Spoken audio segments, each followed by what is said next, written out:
천하의 손흥민도 한 소리 들었다. 포스텍 감독은 왜 손흥민에게 고함을 쳤을까? 천하의 손흥민, 32. 토트넘, 도 감독에게 쓴소리를 들을 때가 있다. 토트넘은 13일, 한국 시간, 영국 뉴캐슬 어폰타인에 위치한 세인트 제임스 파크에서 열린 2023-2024 시즌 잉글랜드 프리미어리그 33라운드에서 홈팀 뉴캐슬에게 0에서 4로 크게 졌다.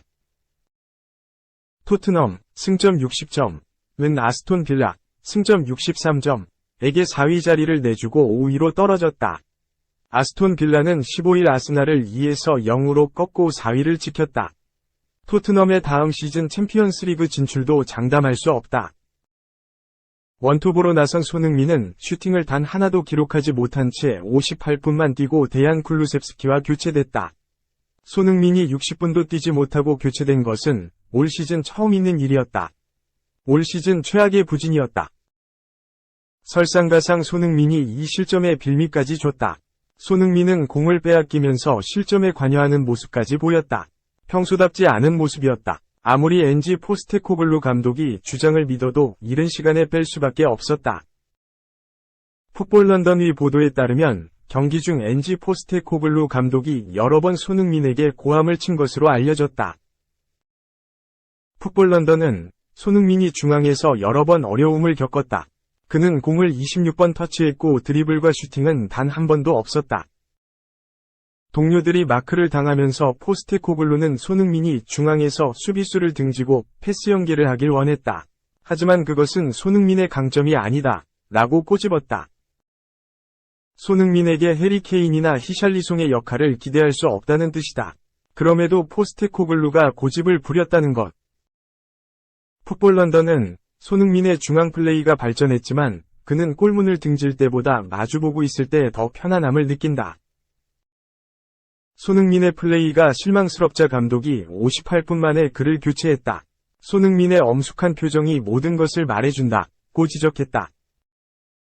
히샬리송이 기대에 미치지 못하고 부상까지 당해 손흥민의 부담이 가중되고 있다.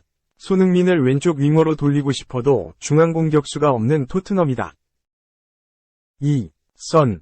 영 언론 선정, 위외의 득점왕 5인, 오른쪽 화살표, 해리 케인 덕분에. 첼시 콜 팔머가 지난 라운드에 4골을 몰아치면서 프리미어리그 득점왕 레이스가 미궁속으로 빠져들었다. 영국 언론 풋볼 365는 19일, 한국 시각, 팔머를 다루면서 다음은 팔머인가? 득점왕이 될 줄 몰랐던 의외의 선수 5명을 조명했다. 이 매체는 우리는 예상 밖의 골든부트 수상자 5명을 찾으려고 노력했다. 팔머가 맨체스터 시티의 엘링 홀란드를 제치고 득점왕이 된다면 정말 놀라운 일이 될 것이다. 그는 불과 3주 전만 하더라도 득점왕 배당이 150분의 1밖에 되지 않았다고 설명했다. 팔머는 16일 영국 런던 스탠포드 브리지에서 열린 2023에서 2024 시즌 잉글랜드 프리미어리그 33라운드 에버턴과 홈경기에서 4골을 퍼부었다. 첼시는 6대0으로 이겼다. 팔머는 갑자기 시즌 20골을 쌓았다. 홀란드와 득점 공동 1위로 점프했다. 팔머가 막판 뒤집기에 성공한다면 커다란 이변으로 기록될 것으로 보인다.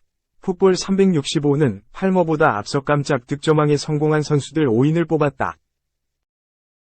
1997에서 1998 시즌 코벤트리 시티의 디온 더블린, 1999에서 2000 시즌 선덜랜드의 케빈 필립스, 2006-2007 시즌 첼시의 디디에 드록바, 2019에서 2020 시즌 레스터 시티의 제이미 바디, 2021에서 2022 시즌 토트넘의 손흥민이 그 주인공이 됐다. 풋볼 365는 손흥민은 스트라이커가 아니었다.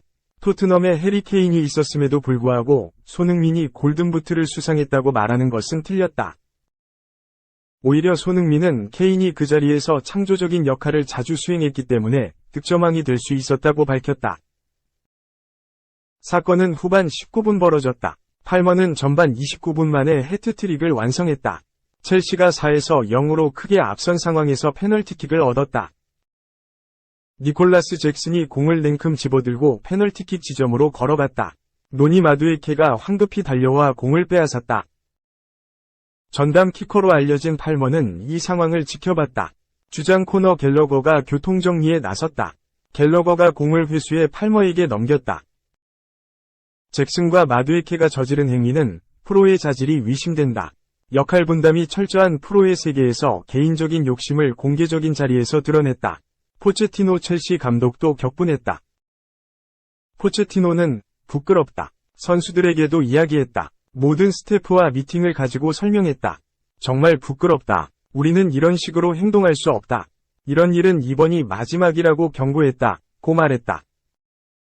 트랜스퍼마크트에 따르면 몸값이 잭슨은 3,500만 유로, 약 520억 원, 마두에케는 2,500만 유로, 약 370억 원에 달한다. 스타 플레이어로서 갖춰야 할 품위를 스스로 걷어찼다. 포체티노는 있을 수 없는 일이다. 우리는 아직 과정에 있고 많은 것을 배우는 중이다. 우리는 더 위대한 팀이 되고 싶다. 더 큰 것을 위해 싸우고 싶다. 개인의 성과보다는 더 집단적인 방식으로 생각해야 한다. 며 성토했다. 영국 축구 전문 매체 풋볼 런던은 19일 토트넘은 지난 두 경기에서 확실한 스트라이커가 없다는 사실을 분명히 느꼈다. 히샬리송이 빠진 상황에서 토트넘 캡틴 손흥민이 공격을 이끌었다. 손흥민은 중앙 공격수로 배치되어 거의 득점을 하지 못했다. 히샬리송이 돌아온다면 손흥민에게 잠재적으로 도움이 될 수 있다고 보도했다. 지난 라운드 뉴캐슬전 0대4 참패 이후 많은 분석이 쏟아졌다. 풋볼 런던, 디 애슬레틱, 인디펜던트, 이브닝 스탠다드 등 여러 매체들은 손흥민이 센터포워드로 적합하지 않다고 입을 모았다. 터치가 적고 슈팅이나 전진 드리블이 거의 없었으며 너무 내려와서 볼백급에 관여하다 경기에 영향력을 미치지 못했다고 지적했다. 웃기는 점은 그것이 시즌 초반에는 장점으로 부각됐었다는 것이다. 애초에 손흥민이 센터포워드로 이동한 원흉이 히샬리송에게 있다. 토트넘은 해리 케인을 바이에른 뮌헨에 팔고 대체자를 영입하지 않았다. 히샬리송을 믿었다. 히샬리송이 극도로 부진하자 4라운드부터 고육지책으로 손흥민이 가운데로 왔다. 히샬리송은 벤치에 앉았다. 손흥민과 제임스 매디슨 조합이 시너지 효과를 발휘해 토트넘은 막강한 공격력을 과시했다. 디 애슬레틱은 작년 10월 2일자 기사로 중앙 공격수 손흥민은 포스테코글루가 만든 토트넘 재창조의 상징이다 이라며 극찬했다. 하지만 디 애슬레틱은 이제 와서 손흥민은 골대를 등지고 플레이하는 것보다 공을 앞에 두는 것이 훨씬 도움이 된다. 손흥민과 베르너와 존스는 빠르지만 가볍게 느껴진다. 히샬리송은 때때로 터치가 느슨하고 서투를 때가 있지만 전반적으로 센터포워드에 가장 잘 어울린다며 돌변했다. 3. 퍼거슨의 한마디는 선수의 인생도 바꾼다. 메뉴에는 항상 브라질 선수가 들어올 자리가 있어. 오른쪽 화살표 바로 이적 결심. 안드레아스 페레이라가 메뉴에 입단한 후기를 들려줬다. 영국 매체 스포츠 바이블은 18일 한국 시간 전 맨체스터 유나이티드 미드필더 안드레아스 페레이라가 전설적인 감독 알렉스 퍼거슨 경과의 첫 만남이 프리미어리그 클럽 입단을 간절히 원하게 된 계기를 밝혔다. 라고 보도했다. 페레이라는 PSV 아인트호벤에서 뛰던 중 스카우트되어 2011년 메뉴와 처음 계약했다. 당시 페레이라는 유럽의 여러 명문 클럽들이 영입을 원했던 만큼 매우 재능이 많았던 유망주였다.